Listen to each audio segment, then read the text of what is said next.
all the tools I've got in relation to raising funds I'm doing to invest in not just policing but preventative services too. The point I make is this. You know what the problem is here, not just for me but for everybody listening to this, regardless of their political complexion. The problem here is that you never sound as if you accept that you have been doing something wrong or you could have done something different. People's children are dying for good or for ill. The deaths are now seeping into sections of society that don't expect to be dealing with this on a daily basis. Tragically, we live in a city where some communities, some quarters do expect to be dealing with this sort of crime on a daily basis. And every time you come in here, you're fluent, you're persuasive, you're convincing, but you never give anybody the vaguest impression, James, that this A, keeps you awake at night, and B, it could in some sense be partly your fault. I hope you can see from my face in relation to the impact it has on my well-being and my health, in relation to my concerns about safety.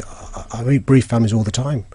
I can't believe anybody who meets a bereaved family doesn't have an impact on them. I've been to too many funerals, I met too many bereaved and grieving siblings. But you saw this week how frustrated the chair of the National Police Chief Councils was, Sarah Thornton. You saw the Commissioner of the Met Police Service this week on Tuesday, Sadiq, and you've seen former Met Police Commissioners from Lord Stevens to Lord Blair, but also you've seen Chief Constables across the country, police officers from rank and file, but also youth services and others, expressing their concerns across the country. Now, James, look, I'm not making excuses for my imperfections. Well, give me an I wish then. Give me an I wish I'd done that. That was a mistake. I wish I'd done that. I wish I'd been more effective at getting the Prime Minister to meet me. She's not met me to discuss this. That's passing the blame to the Prime Minister again, in a way. But you know, in 2002, there's a massive increase in street crime. What did the Prime Minister do then? Tony Blair convened Cobra. He demanded every week to meet all the Secretaries of State affected. The police and crime commissioners in those days didn't exist. They were chief constables.